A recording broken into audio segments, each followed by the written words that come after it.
In 2024, we had an absolute ton of games come out. Some were good, some were great, some were amazing, and some were shit. Hardly, no! Worth it! I put together a list of the 10 best games that I played this year so that you could get angry at me for having an opinion. Now, to preface, these are just games that I played this year, not necessarily ones that came out this year, so there's going to be some slightly older stuff. If there isn't a game here that you played this year that absolutely knocked your socks off, it probably just means that it's shit. Or I didn't play it.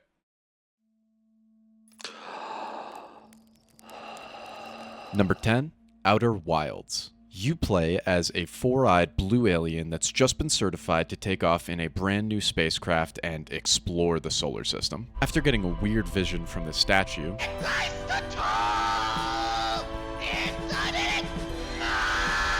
sure, that's not important, you take off on your first expedition. Was the sun always that size? It's probably nothing. You can go anywhere. The universe is yours to explore. You go spend some time on the moon of your home planet, learn a bit about how to navigate, then just when things are getting interesting, there's this really loud noise. I'm in space right now. What could possibly be so loud?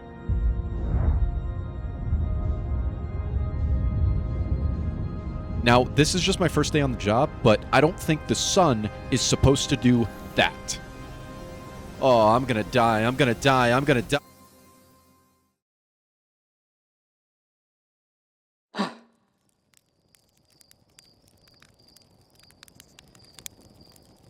What?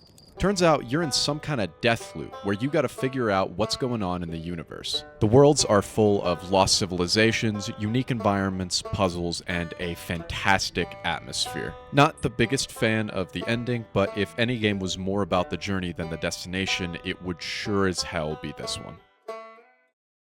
Huh? Collaboration! You understand? Number 9, It Takes Two. I remember I was a bit of a skeptic when I first started playing this game. This was a game that won the Game of the Year award a few years ago. I thought, surely it can't be that good.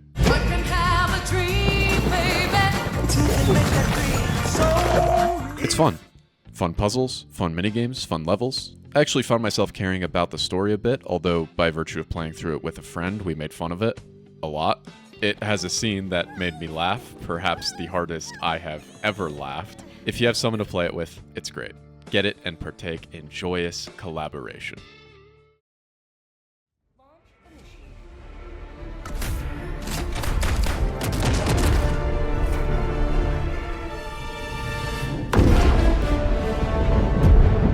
Number 8, Helldivers II. This game is just a lot of fun, and even more so with friends. Each of the enemy types feels unique and interesting to fight. There's Space Charlie, Arachnid Charlie, and the recently added Blue Zombie Charlie. This game creates so many cinematic moments. Huge weapons with even bigger firepower, more explosions than a Michael Bay movie, running away from a giant horde of enemies, burning that horde of enemies to a crisp with a flamethrower. I really don't have much to say other than that it's just dumb fun. Although, you do gotta keep your head on a swivel at all times, for the true enemy is closer than they seem. So get out there and join the fight for Lady Liberty, Helldiver. Prevent someone you know from losing their life. Or worse yet, their democracy. And the game of the year is... Astro Bot. Number 7, Astro Bot. While this game is definitely not my game of the year, it is very good. It has a lot of unique features with the PlayStation controller, like physically having to shake it or flinging the Astro Bots you've saved into the sky. It's cool to collect the VIP Astro Bots and see all of the different IPs they put in the game. It's the best 3D platformer I've played in a very long time. Very polished, an incredible amount of charm, and as a bottom line, is just very fun. The movement is snappy and it feels responsive, the level design is very solid, the themes are very creative, the power-ups evoke a bit of what made Mario Odyssey special. It doesn't really take any risks, but for what it does better than anything like it that's come out for a very long time. Except for this stupid monkey. Number 6, Destiny 2 the final shape. This is probably the only game on the list that I wouldn't recommend you play. If you don't know what Destiny is or have never played it, then good, and don't. Most of what made the final shape so special was the payoff at the end of a 10-year journey leading up to it that simply isn't replicable if you were to start playing it now. You really just had to be there. This expansion is some of the best storytelling that the franchise has ever had, and it concluded a bunch of the storylines that had been built up for years. The Raid 2 is just phenomenal. Every single encounter is fantastic and difficult, and while most of them aren't what I would consider the best in their category, each of them is solid on their own, resulting in an incredibly consistent, full experience. While I have absolutely no interest in going back to the game now, I'm very glad that I stuck with it for as long as I did, and I don't have any regrets doing so. Number 5, Remnant II. The first Remnant game was incredibly okay, and the second game by comparison is so much better. The campaign was an infinitely more enjoyable experience, even if it made absolutely no sense by the end of it. By now, all of the content for the game has been released, and there is a lot. Every main planet in the game has multiple storylines, which each have their own unique areas, which are filled with specific events and secrets, and also have their own bosses, with their own music by Rob Westwood, who absolutely cooked on this OST, who each have their own moves that will open new orifices on your body and also have rewards based on your decisions or how you kill them. All of this coupled with the fact that there is enough content in the game that you will guaranteed not be able to experience all of it in one playthrough really made me want to explore everything. The sense of exploration in this game is fantastic. You never feel like you're wasting your time when you run around these areas because there's almost always something to find, and more than likely on your first few times through, it will be something different. My only gripe with the game is that while most of the puzzles are fun and satisfying to figure out, some of them just feel like they were not meant to be solved by normal people, and that's actually backed up by the fact that they were only solved through data mining. If you don't know what that is, it's when someone goes into the game files and looks at the code to determine what content is in the game without actually playing it. If you think that's cool, more power to you. For me, that just ain't it. But from these puzzles, you're going to get a huge variety of items. This will lead you to trying so many different guns and combinations and builds before you eventually realize that the only two builds people play are tank build strong enough to survive anything or hunter gunslinger. I recommend neither, and doing your own thing. The build crafting is a fun part of the game, and finding something that works is very satisfying. Overall, I highly recommend the game, although I don't think I would have enjoyed it as much if I didn't have friends to play through it with.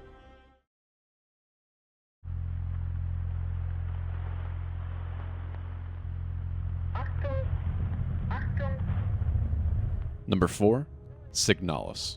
Very few pieces of media that I have ever consumed have evoked the emotion in me that Signalis did when I finished it. This game is a trippy, beautiful, tragic masterpiece that I would never be able to do justice in this incredibly short summary without spoiling it. So instead, I'll say if you enjoy retro tech, dystopian, psychological survival horror, go check it out. It is one of a kind.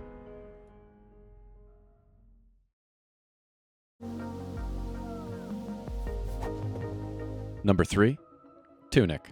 You don't understand how badly I want to tell you about this game. I want to talk about the Holy Cross, and the game manual, and the areas, and the bosses, and the puzzles, and every little secret I found, but if I tell you anything, it will ruin everything that made this game so special to play. It is so difficult and rare to play a game and know nothing about it these days. It's something that I try and do with every game that I play, but rarely does it result in an experience as special as this. If you have that opportunity right now and you like puzzles or isometric exploration, go try this game. My one and only piece of advice, have a notepad at the ready. Number 2, Metaphor ReFantazio.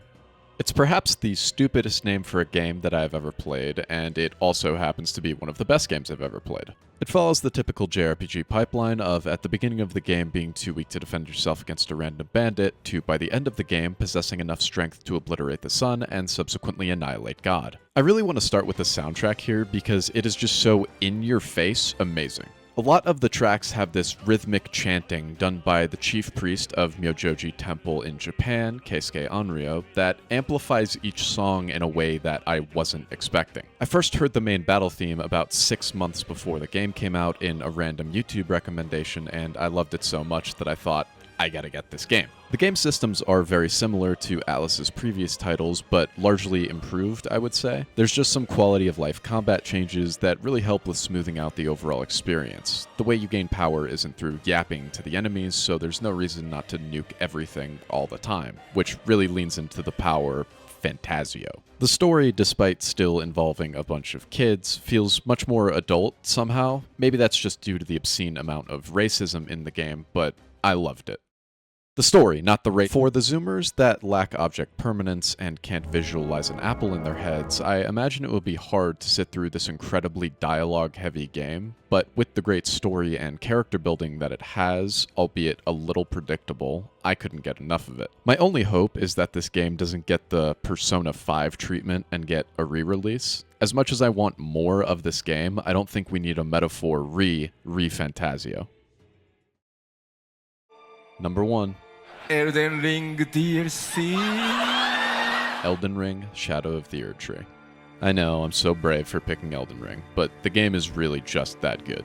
I think I would have a hard time telling you anything about this game that you probably don't already know. Shadow of the Erdtree was the long-awaited, highly anticipated DLC to the behemoth of a success that was Elden Ring. There were quite a few questions leading up to the release about how big the DLC would be, but from the moment you step into it, you can immediately feel the immensity. Not only because of the things in the distance, but also because of the verticality. It just felt like there was so much going on above and beneath you at all times, which really helped with the sense of exploration. Right away, you can see the big tree. You can go to the base of it. Right away, you can see this giant crag-like peak. You can summit it. Right away, you can see this blue field of flowers curving out into the ocean. You can go frolic in them. It's the best possible iteration of I see a cool thing and I want to go there. There's a huge amount of bosses, and while not all of them are amazing, some get reused a little bit, every single one, not you, of the Remembrance bosses is peak. Messmer might have the best moveset for a boss that they have ever created. Bayle might have the best lore for a boss that they've ever created. They somehow made me care about a goddamn NPC gank fight with the most beautiful music I've ever heard. And Radahn might be the single hardest fight that they've ever created, and it is incredible. While I don't think they had to, From Software as a studio finally did take some steps forward in their design philosophy to actively tell you pieces of the story behind all of the messy, beautiful lore. I think this is From Software at their absolute peak, and I look forward to seeing if they can go higher. Also, round of applause for Moog for beating the allegations. And that's the list. But that's not all I've been playing. Here's some other games that I've been playing this year, and some others that I've been looking at but haven't had a chance to check out. Nightrunners. This game left such an impression on me that I almost put it on the list, but due to the lack of game that there is in its current state, I just couldn't justify it. Nightrunners is a racing game Kickstarter project being made by one guy about late 90s Japanese street racing that, if I had to describe in one word, is aesthetic. Everything is spot on, from how the game looks with the filters, how it sounds, car choice, UI, road design, driving mechanics, the perfectly selected soundtrack that you do not get to hear unless you go fast enough, and the sense of speed that you get that makes you feel like you're going 1,000,000 miles an hour. It's great. Keep your eye on it. Animal Well. I will play this at some point, I just feel like I haven't had time to start it. Nine Souls. I've seen this described as 2D Sekiro-like combat. That, and the very positive reviews, are more than enough for me. I'll probably be checking it out. Monster Hunter World. I've been replaying this on a fresh character in the lead-up of hype to Monster Hunter Wilds. If you haven't played it, there's no way you haven't played it. Black Myth Wukong. If you're looking for a Souls-like experience, I wouldn't recommend it. And if you're looking for an RPG, I also wouldn't really recommend it. It's somewhere in between a Neo and a God of War, except that while the combat is better than both, the enemies suck, the level design sucks, and the bosses are average. They recently added a map to the game, which was one of my biggest critiques because the areas are so large and difficult to navigate. Overall, it's very impressive for the first game made by this studio. Path of Exile 2. The culprit behind why I feel like I haven't had enough time to play some of these other games. The first game was very good, and this one is also very good, and I look forward to it getting even better. It recently entered paid early access, and if you have any interest in Diablo-like ARPGs, go check it out. The Bazaar. This game should probably be on the top 10 based on how much I've played it, but it's still in its very early stages and it's going through a lot of iterations, so I decided not to. Essentially a deck builder being marketed as a hero builder, it is incredibly enjoyable and addicting. It might be an open beta by the time this video releases, so you can check it out if you're interested. Now, if you haven't played any of the games on this list, you might be asking yourself, Does that make me a dumbass? Yes. Yes, it does. Never speak to me or my son ever again. But before you leave an angry comment, just remember, you all have your own unique taste in what you enjoy. And just because you didn't see the game that you think is an absolute masterpiece on this list, don't worry. Your terrible taste in games can still be redeemed. Just play every single game on this list, acknowledge all prior, current, and future opinions of mine as gospel, and you shall join me in my ascension to a higher plane of understanding where we all have an infinite amount of time to play every game that comes out.